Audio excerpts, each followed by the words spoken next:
Hello, good morning everyone. Welcome back to my YouTube channel.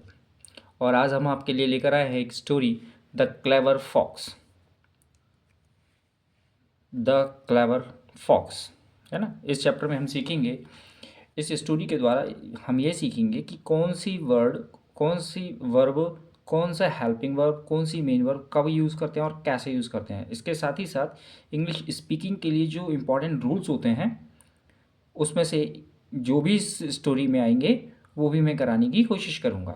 साथ ही साथ इसमें आप वोकेबलरी वोकेबलरी कंस्ट्रक्ट करना भी सीखेंगे कि how to create your vocabulary, how to construct your vocabulary as well. So let's begin without wasting your time. Story अपनी start होती है the clever fox. Fox means लोमड़ी, आप लोग जानते हैं। और ये मैंने आपको पिछली वाली वीडियो में भी बताया था कि जो नाउन होता है, नाउन के ठीक पहले वाला जो वर्ड होता है वो एडजेक्टिव होता है ना।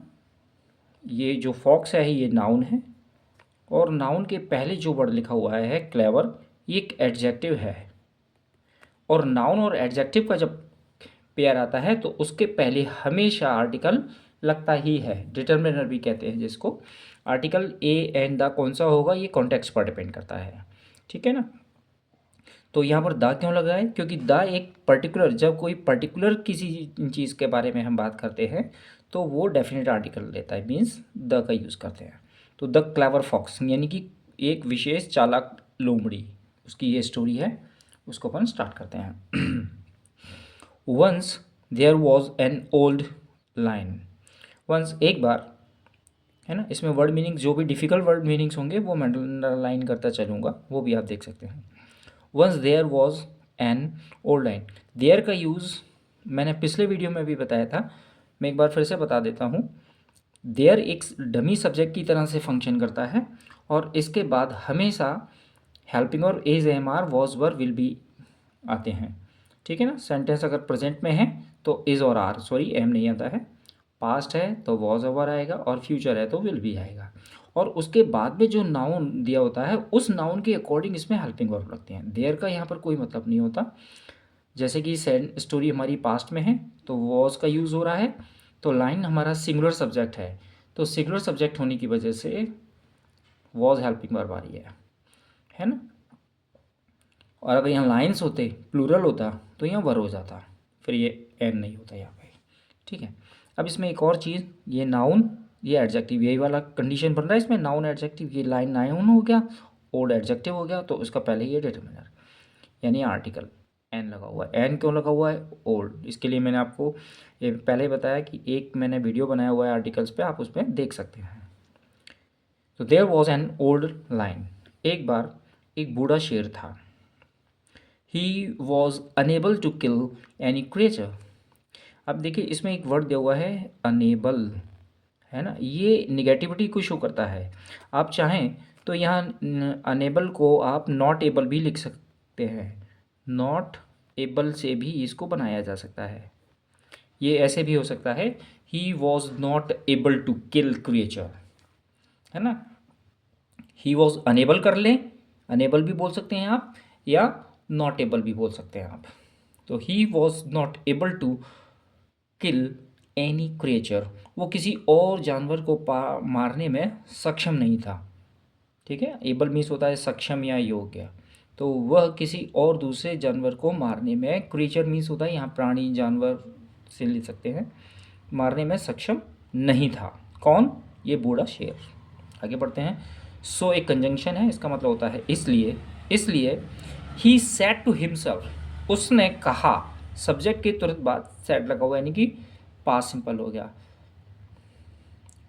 ही सेड टू हिमसेल्फ, और सेड के बाद अगर कोई ऑब्जेक्ट दिया होता है तो हमेशा टू प्रपोजिशन का यूज़ करते हैं। सेड टू, अगर ये हिमसेल्फ ऑब्जेक्ट नहीं होता तो टू भी नहीं होता। He said to himself, himself यानी अपने आप, खुद से, रिफ्लेक्सिव प्रोनाउन है ये। उसने अपने आप से कहा, यानी अपने खुद से कहा, अपने आप से वह बोला। I must do something to remove my hunger. I must do something, must एक यहाँ पर मॉडल है, और इसका मतलब होता है जरूर चाहिए। हिंदी में अगर इसको ट्रांसलेट करें तो इसका मतलब होता है जरूर चाहिए। आई मस्ट डू और मॉडल के तुरंत बाद, याद रखिए मॉडल मैं आपको यहाँ पे बता देता हूँ, मॉडल जो होते हैं इनको ऑक्सिलरी वर्ब भी बोलते हैं। इस पे भी मैंने एक वीडियो बनाया है। मॉडल के तुरंत बाद अगर कभी कोई वर्ब आ रही है तो वो हमेशा वर्ब की फर्स्ट फॉर्म होगी। मॉडल कोई सा भी हो, can, could, be, might, will, would, shall, should, use to, need, dare, कोई सा भी हो, उसके बाद अगर तुरंत बाद वर्ब आ रही है तो वो हमेशा वर्ब की फर्स्ट फॉर्म ही होगी। ठीक है, तो आगे बढ़ते हैं। आई मस्ट डू, मुझे ज़रूर करना चाहिए, ये आ गई डू वर्ब की फर्स्ट फॉर्म। समथिंग यानी कुछ, मुझे ज़रूर कुछ करना चाहिए।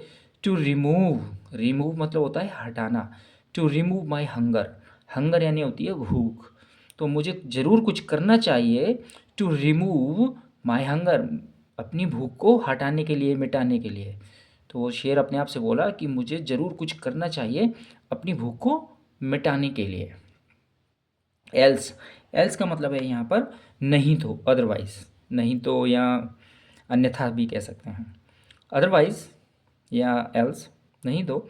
आई would die of starvation, I would die, मैं मर जाऊँगा, ऑफ स्टारवेशन, स्टारवेशन का मतलब होता है भूख से, है ना, ऑफ स्टारवेशन। स्टार वो वर्ब होती है, भूख से मरना, ये नाउन है। स्टारवेशन जब किसी वर्ड में TION लगा हो तो वो हमेशा एक नाउन होता है।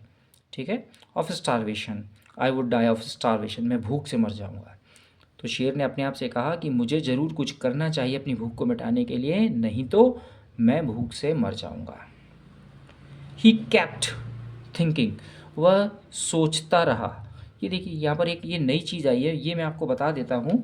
ये छोटा सा 1 मिनट का समय अलग से लेता हूँ मैं इसके लिए, आपको इस पर समझा देता हूँ।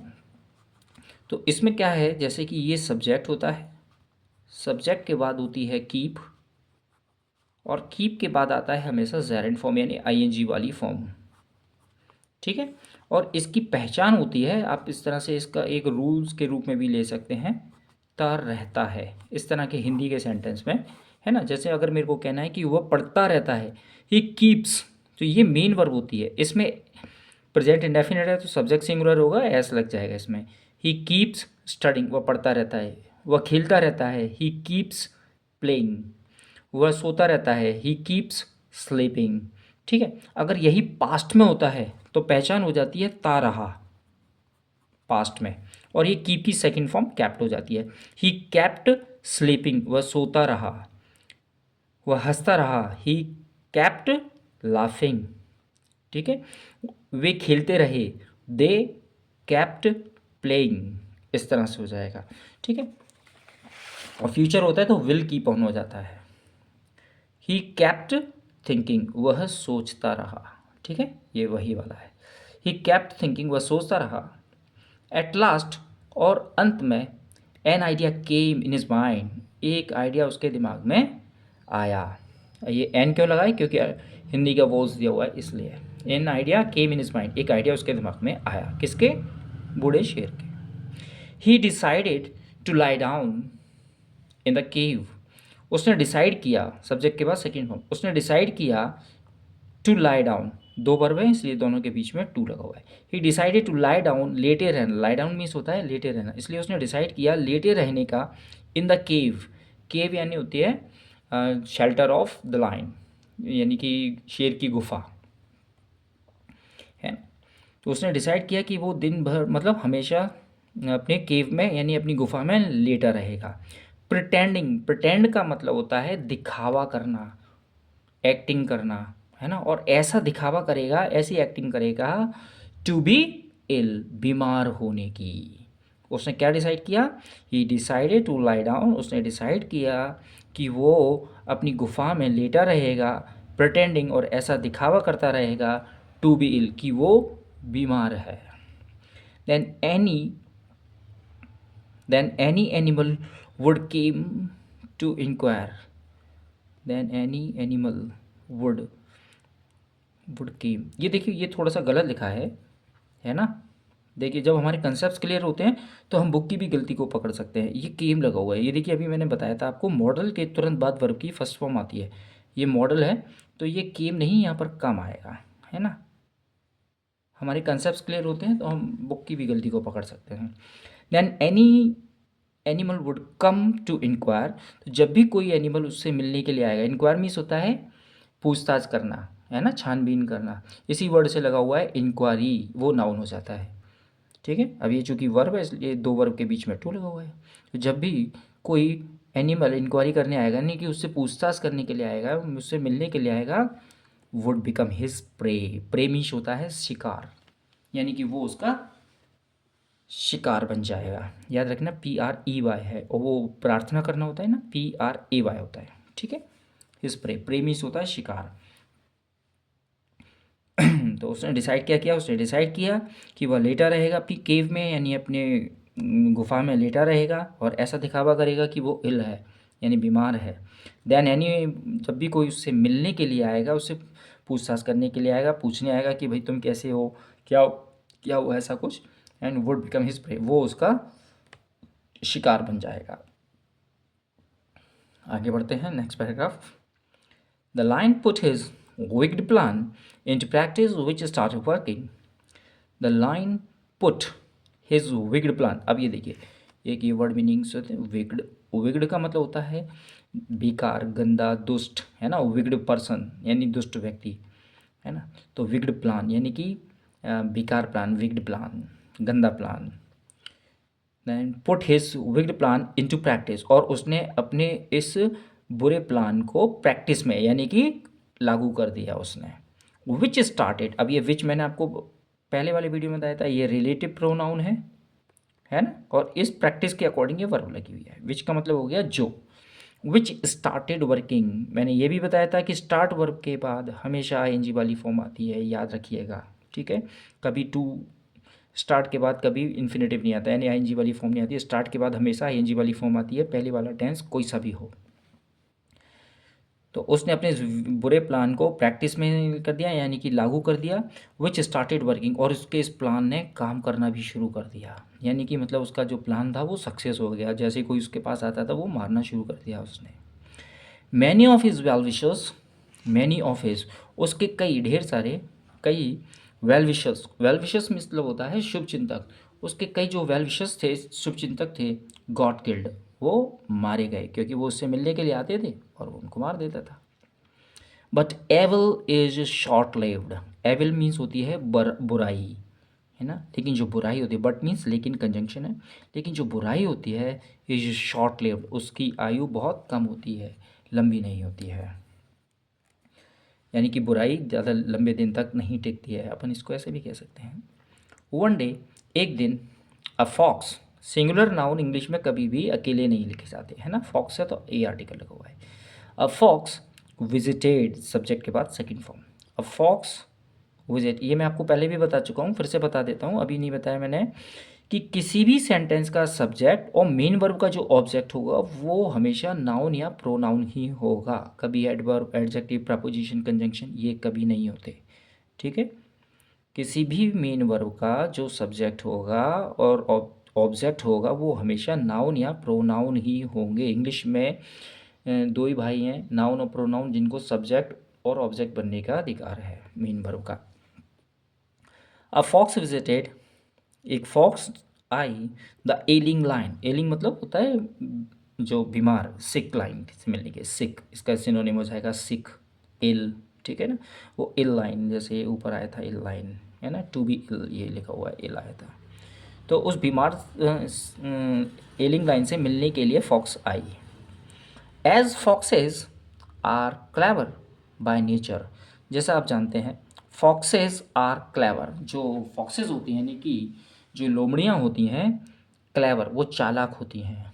अब देखिए बच्चों, अब यहाँ पर कुछ हो सकता है कि बच्चे आर के बाद ING वाली फॉर्म देखने लग जाएं, तो ये आर के बाद जो क्लेवर लिखा हुआ है ये एक एडजेक्टिव है, और इस RM वॉज के बाद जब नाउन या एडजेक्टिव आ जाते हैं तो ये हेल्पिंग वर्ब नहीं, लिंकिंग वर्ब का काम करते हैं। ये सिंपल सेंटेंस है ऐसा, ठीक है ना, प्रेजेंट कॉन्टिन्यूस ना समझें इसको।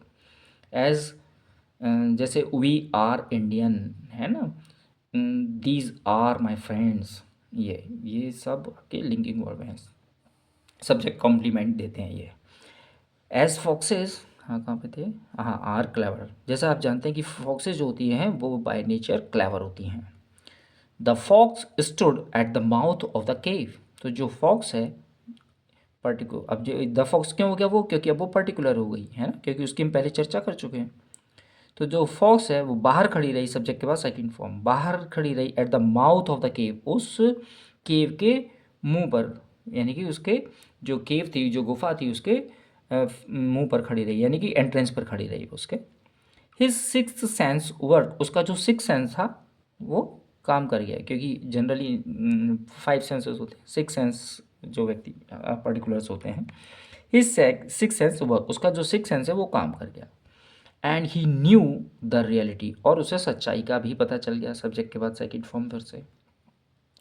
सो he asked about the lion's health, तो उसने पूछा, इसलिए उसने पूछा about the lion's health, apostrophe s, ये अपोस्ट्रोफ एस लगा हुआ है, इसका हिंदी मतलब होता है क की के, और ये हमेशा नाउन या प्रोनाउन पर ही लगते हैं, और इनके बाद में हमेशा नाउन या प्रोनाउन ही आते हैं।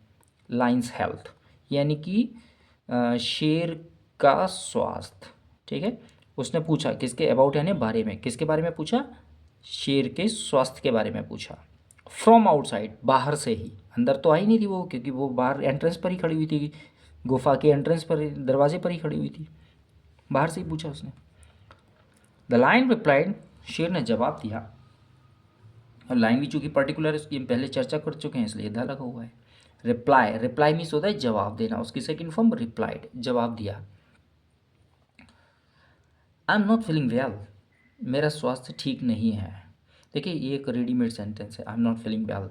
जब भी आप किसी से मिलते हैं, आपकी तबीयत कैसी है, अगर आपकी तबीयत ठीक नहीं है तो आप बोल सकते हैं I am not feeling well, मेरा स्वास्थ्य ठीक नहीं है ना, या मेरी तबीयत ठीक है, आई एम फीलिंग वेल, अब मुझे ठीक लग रहा है, पहले से बेहतर है, now I am feeling better than before, ऐसे भी आप बोल सकते हैं।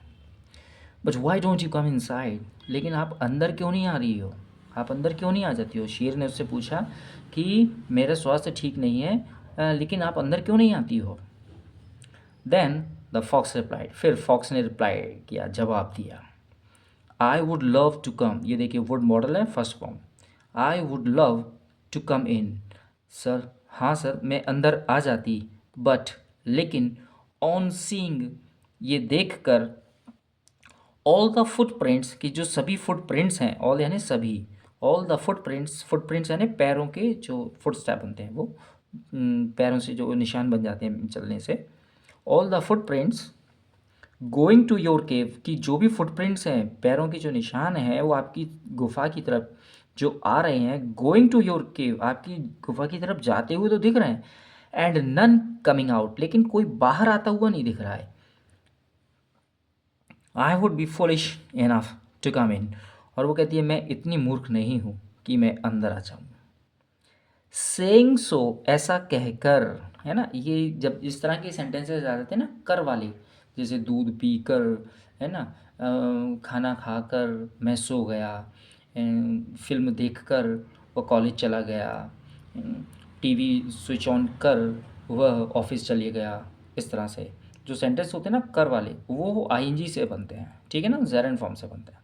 सेइंग सो, ऐसा कहकर, the fox went away, fox चली गई, टू अलर्ट, अलर्ट मीन्स होता है सावधान, vigilant, careful, the other animals, दूसरे जानवरों को सावधान करने के लिए, और ऐसा कहकर फॉक्स वहाँ से चली गई दूसरे एनिमल्स को अलर्ट करने के लिए। The moral of the story is that cleverness can defeat an evil mind, जो क्लेवरनेस यानी चतुराई जो होती है, कैन डिफीट, हरा सकती है। ये देखिए अभी आपको बताया ना मॉडल के बाद फर्स्ट फॉर्म, ये भी देखिए कैन और ये रही वर्ब की फर्स्ट फॉर्म। कैन डिफीट यानी कि चतुराई जो होती है, समझदारी, बुद्धिमानी जो होती है, एक बुरे माइंड को यानी बुरी सोच को हरा सकती है। तो ये हमारा आज की स्टोरी यहीं ख़त्म हुई। आई होप कि आप लोगों को समझ में आया होगा। इसमें कुछ डिफ़िकल्ट वर्ड्स थे, वो मैंने आपको बताने की कोशिश की है, और इसमें ये जो कीप वाला एक रूल आया था, ये मैंने आपको बताया था। इस तरह से मैं जो छोटे छोटे रूल्स आया करेंगे जो बच्चों को परेशानी कर देते हैं, जनरली बच्चे के दिमाग में होता है कीप यानी रखना, तो ही कैप्ट, उसने रखा, वो यही सोचता रहेगा, है ना। तो कुछ चीज़ें अलग होती हैं, तो इस तरह से मैं उनको एक्सप्लेन कर दिया करूँगा। देयर वाला मैंने पिछले वीडियो में भी कर दिया था, वो इसमें कर दिया है, और आप प्रैक्टिस करते रहिए, और हाँ वीडियो को लाइक करें, शेयर करें, सब्सक्राइब करें, और आप किस टॉपिक पर जानना चाहते हैं, सुनना चाहते हैं वीडियो, वो मुझे आप बताएं। चलिए, थैंक यू, धन्यवाद।